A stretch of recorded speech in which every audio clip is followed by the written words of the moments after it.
Hello everybody, welcome to Dakman Productions and welcome to Untitled Rail. Today we have another unboxing and it's from Mr. Muffins, so we're going to go ahead and unbox this. Pretty excited, see what this looks like. And of course I get to tell you guys another little story. So this goes out for the YouTube channels that watch my channel. We sort of like watch each other's channel and other content and learn from each other, which is fine. So, as you progress up in YouTube and you get more and more subs, you get more and more things. They do this purposely, so you're always trying to make your channel better. And as you get a certain amount of subscribers, you get certain things. So, I think it was last year or the year before, I was able to get to the point where I had a chance to be self-certified. And what that means is that you take a couple of YouTube courses that are on YouTube Academy, and you watch these videos, you take a test, or tests, you pass these tests, and you get these certifications which you can print out, and then you become to the point where you can certify your own videos to say that they are within or meet the YouTube community guidelines. Everybody thinks that once you're monetized, or you get to that 1,000 subs and you're monetized, that you instantly make money. It's true to a point, but when you upload your video on YouTube, YouTube has to make sure it meets their guidelines. So they review that. While it's under review or being certified that it meets their guidelines, until they okay it, you are not making money on that video. So it could be 4 hours or 10 hours or 18 hours. So the advantage, and during those hours, of course, you're not getting paid by YouTube as people are watching it. So if you're one of them channels that most of your views come as soon as you upload it, that's a problem because people are watching it and you're not getting paid even though there's ads running on it. So the advantage of becoming self-certified is that you say, yes, this video meets guidelines, you self-certify it. As soon as you upload it on YouTube, it's making money as soon as it's posted. That's the advantage.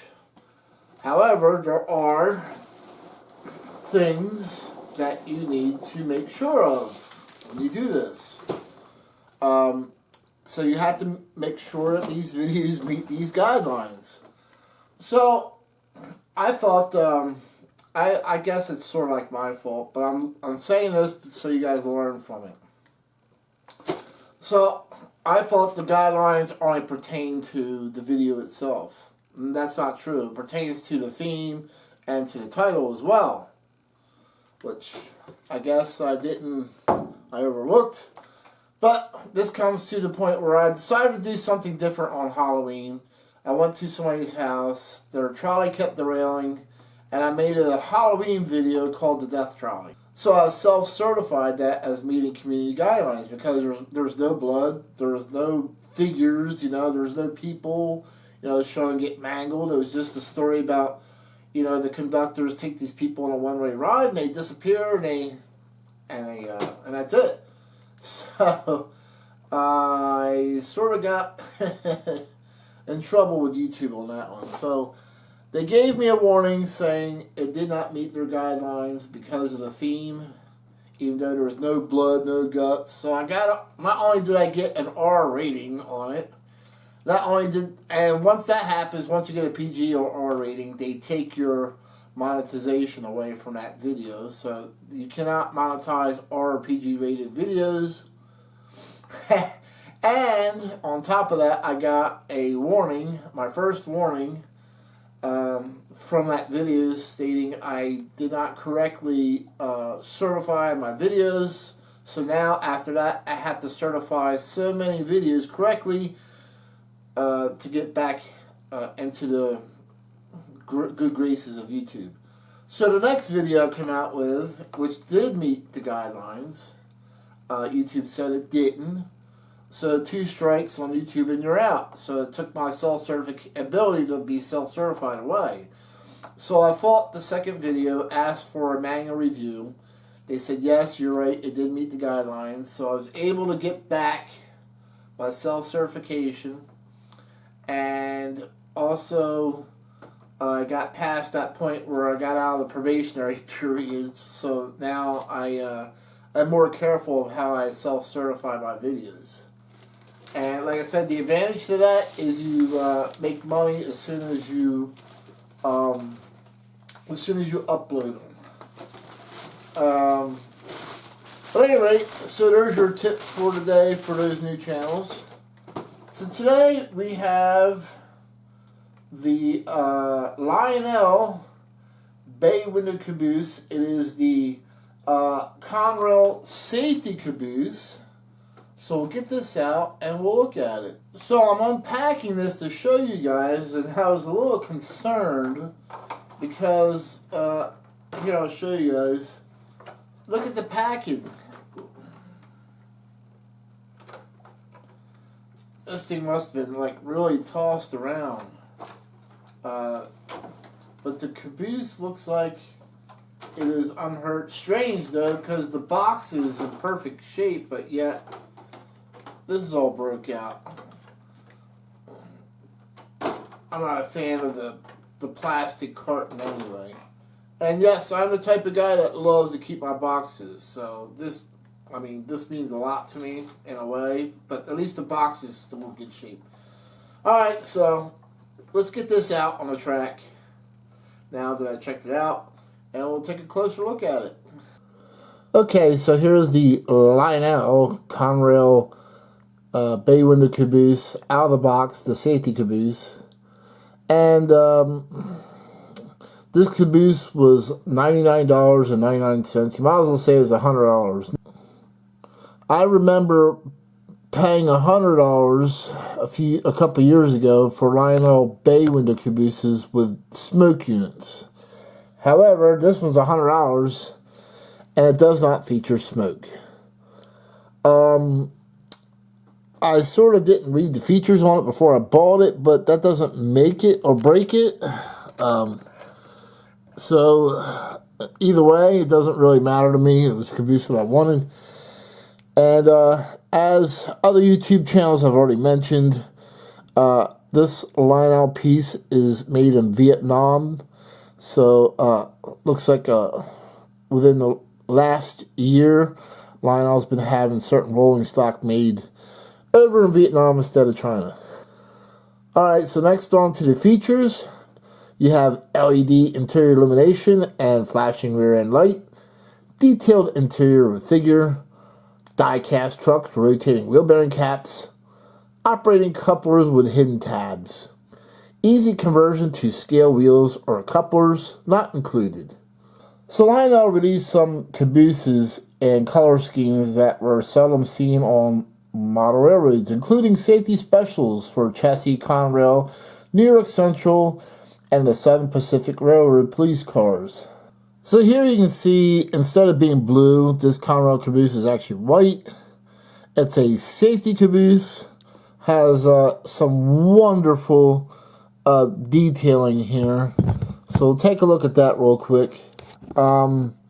Looking at the yellow grab rails, very nicely done. On the steps, it says Conrail Pride on Wheels right there. Sorry about that, not watching the screen. And then, once again, some more yellow grab rails. You'll see that the rear door is blue. As I mentioned, detailed interior.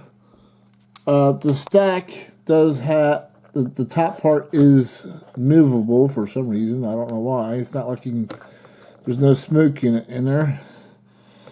Same thing on the other end.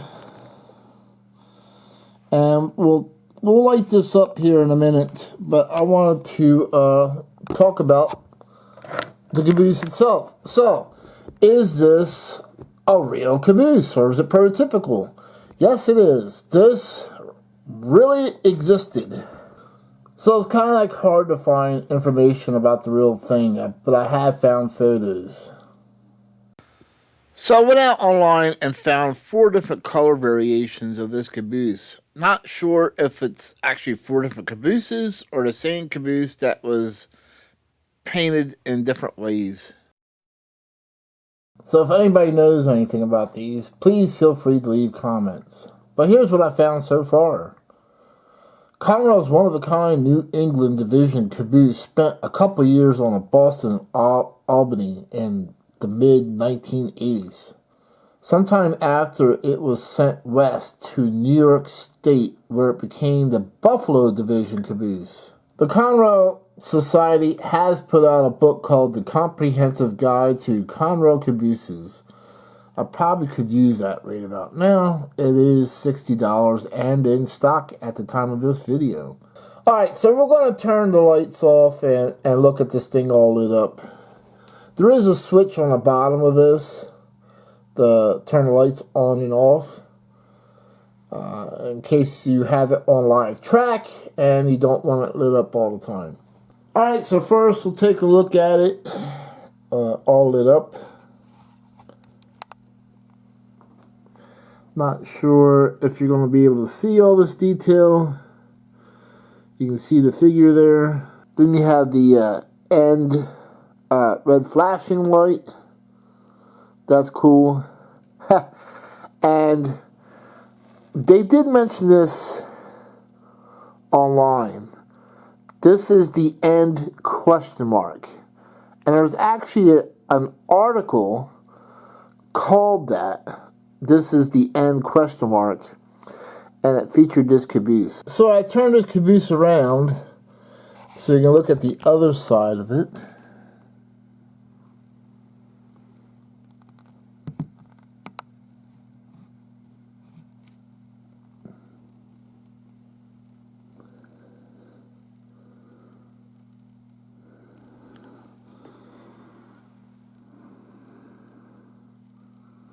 Oh yeah, look at that. It's nice bright light there. Let's go in a little closer. And you can really see now that the camera can really focus in on the figures. I can say the detailing is not as good as the Master O cabooses. The Master Series Atlas O cabooses have a really detailed interior in them.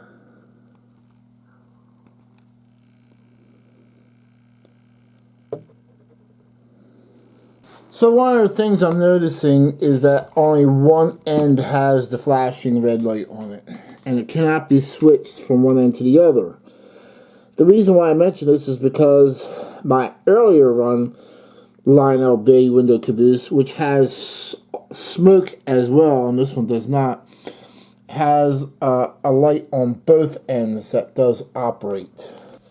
Alright, so something else I'm going to include on my future Lionel videos is how well does it couple or play with others? Because my 60-foot boxcars that I got from Lionel I was not happy with, and I bought 4 of them. Another YouTube channel mentioned they thought maybe they were the old Weaver trucks because they would not couple to other Lionel rolling stock, but they would couple to Weaver trains with no problem.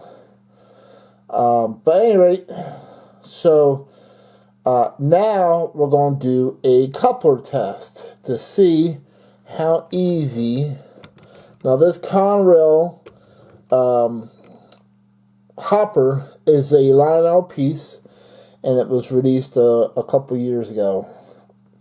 Alright, so let's see what happens here. Oh yeah, nice and easy. I didn't have to slam it. So it passes my coupler test with flying colors. At least with another Lionel product. Let's try it with an Atlas O. Alright, so up next we have this Master Series Atlas car, so let's try that. So that took a couple times, but that's fine. I mean, it's still coupled. I didn't have to force it in there. There seems to be plenty of proper play in there. It's not tight. So, Lionel, I have to say you did a great improvement on the couplers for these cabooses. I like the hidden tab. I don't care what anybody says about thumbtack couplers. You can keep them. So I like the fact that these have the hidden tab couplers instead. Is it a pain to get to? A little bit, but I'd rather have them than the thumbtacks. So, alright. Thank you everybody for watching. And we'll see you next video round.